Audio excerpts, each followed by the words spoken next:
What's up, What's guys? good? World's Tallest Midge is back at it again. Back at it again with another movie review. We just got finished seeing Nope, Nope. Nope, Nope Nope. by Jordan Peele. This is Jordan Peele's third movie, I believe. His first one was Get Out. The second one was called Us or This Is Us. And Get Out, I liked. I feel like everyone liked the movie. It was really creative, Really very good. unique. It showed his skill as a director. This Is Us was not a big of a fan. It felt kind of boring and kind of felt a plot. It fell a plot. It fell apart towards the middle and the end.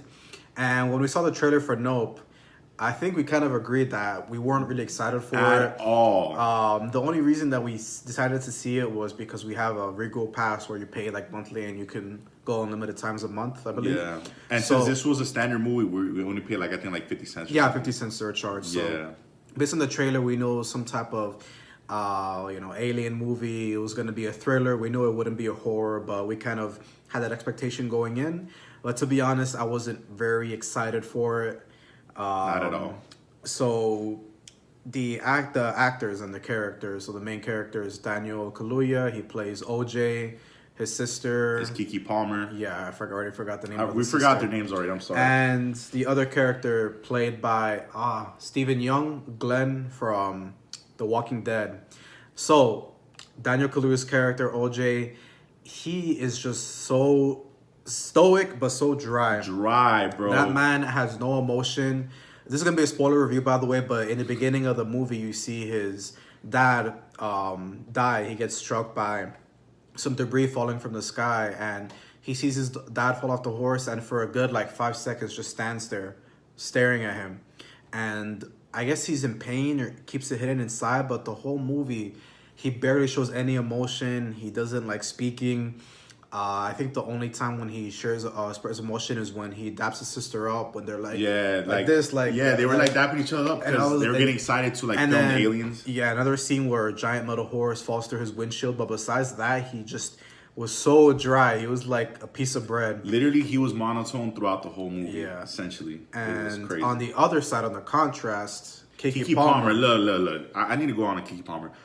I've seen critics talking about that she has such a standout role and such a standout performance. Look, it's so easy to stand out when basically all your cast is a bunch of boring, lame guys. No offense, they did good at what they were given, but Kiki Palmer was so annoying. And look, anyone that thought that her lines were funny, I don't understand what comedy you guys like watching. But to me, every single joke that she threw out was it was just flat. I did not enjoy her character at all. Super annoying. To me, she was just playing herself, Kiki Palmer. Yeah, and the actor Angel, he's like the IT, the tech guy. He was all right. He got okay. kind of annoying. Stephen Young's character, I did like. He owns Jupiter, like Jupiter Park, the theme park, the Western theme park out in the desert where they live or in the ranch.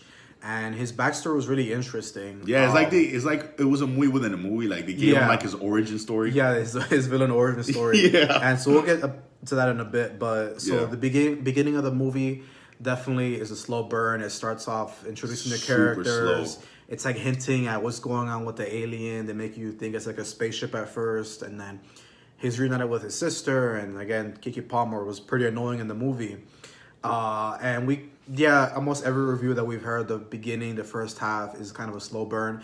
In the middle is where I really enjoyed it. I feel like we both enjoyed it. Yeah, it really started to pick up. When they start talking about Stephen Young's his character when he was a little kid and his story, and he was like a child star and he went through a lot of trauma with like a monkey that was on a show that he was on. And then you see where he's with a show and he's waiting for the alien to take Lucky the horse, and then they get killed off. And at that point I was like, all right, this is the action. You see the whole arena full of 40 guests, in the stands. They get abducted by the alien. So it's not a ship, but it's like an organism. And then you see the organism flying back to the main character's ranch house, and he just starts spewing blood and vomiting all over their house. Basically vomiting everything that's swallowed. To me, that was the best scene. It was just so cool because you see how powerful the animal is. You see just how it's only eats humans and horses. organic matter and it shoots out the rest. So it accidentally eats like a metal prop horse, and it gets angry because the ribbons get stuck in its esophagus, its throat, and it throws out like the metal horse.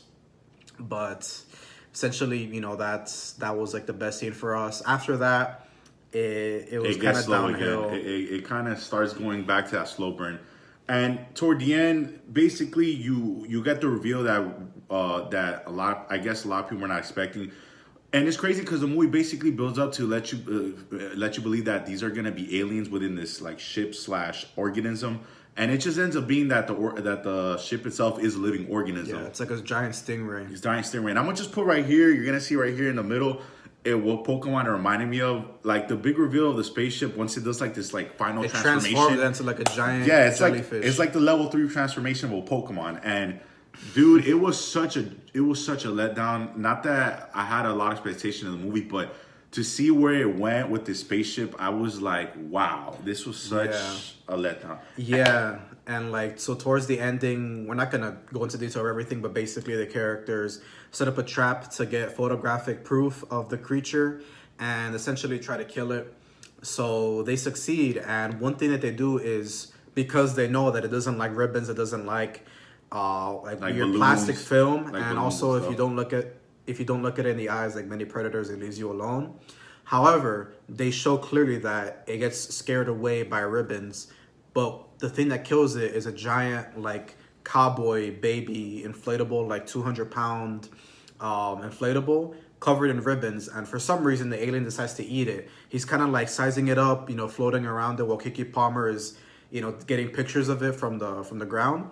But it decides to eat it, and then when it's trying to digest it, it pops and it kills the giant stingray jellyfish Pokemon monster. Yeah. And that just was so stupid to me because you see it's covered in ribbons and it knew only to attack organic matter after it, rejected the horse and rejected the other like plastic it tried to eat.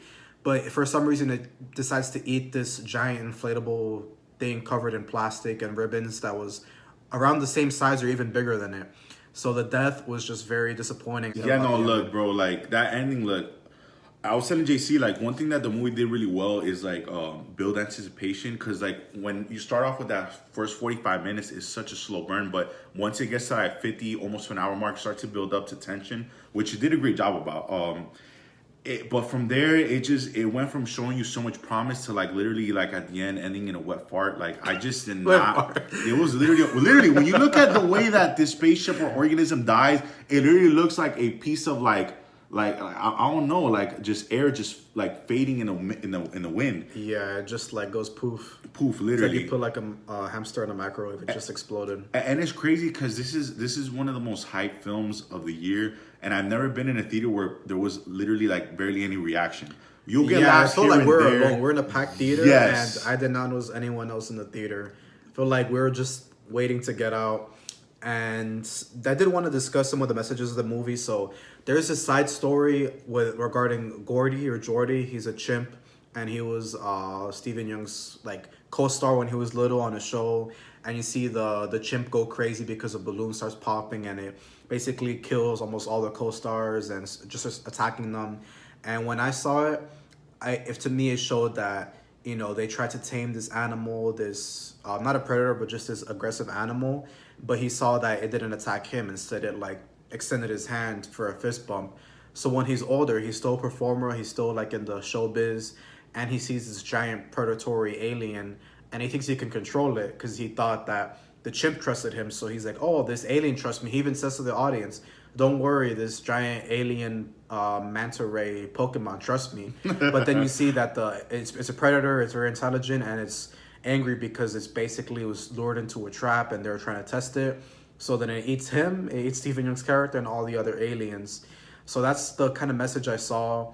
The stuff with Jordy was very brutal. I mean, it was, to me, the best action in the movie. Yeah, that's besides the the best scene action with the house with raining blood. The scene with the monkey, I felt like I was watching a different movie at that point. Those are the only two And- scenes, by the way, that you get any type of horror elements. and as then it. so during the scene when the chip is like attacking all the co-stars, you see one of his co-stars was like a young girl around his age, and you think she's dead, but then when it goes back to the future and he's giving the show at the ranch, you see that she's still alive, but her face is basically just torn, and you see her teeth because her skin was ripped off by the monkey. And when they showed her in the trailer, they would focus on her a lot, and I believe that was like a cautionary sign, like a warning sign, like what happens when you try to mess with like animals out of your control, predatory animals, when we try to exploit, because he was trying to exploit the monkey, and then they tried to exploit the giant Pokemon jellyfish thing. So it was like, oh, this is what happens when you try to, think you're like top banana, or you're like the apex predator. So yeah, guys, just to kind of wrap this up, this movie, again, we didn't have too much expectation, but the way it built up, it was a disappointment. I will say that based on what I've heard from people that rate, all of Jordan Peele's movie, I think right now he's on a trajectory going down. Again, this is just my opinion, because to me, Get Out was amazing. I gave that movie, when I first saw it, I think it was either 8.5 or 9 out of 10. We didn't have our channel yet, and us haven't seen it yet, so I'm gonna reserve my rating for that. But this movie, man, I just did not care for it. I'm never watching it again. This was very mid. It was so average. And there's a comment that was someone said on the internet. Oh yeah, on YouTube. We were dying. It was so funny. It said Jordan Peele could take a dump in a box and film it, and people will call it genius. And it's, I feel like most people, this has like a 80-something% on Rotten Tomatoes. I don't know by audiences and critics. And so based on our score, I'm feeling around a 5. Same. Right now, 5 out of 10. So we both give 5 it a out of 10. Mid as hell, super average. Yeah. We didn't hate her. We didn't love it. Just average. Yeah, definitely. It was about what I expected based on the trailer. Maybe a bit less. I expected a 6 out of 10. It was about a 5. But yeah, that was it. That was Nope. That was Nope. Thanks for watching. So guys, like the video, comment, subscribe. Let us know what you guys think. Maybe you guys got to give us some insight on what we missed. Maybe there's some hidden messages that our dumb, puny minds didn't pick up. So please, let us know in the comments. And, if you want to watch it. Maybe you might like it. But all right, guys. Thanks for watching. Have a World's good one. Tallest Midgets. Peace.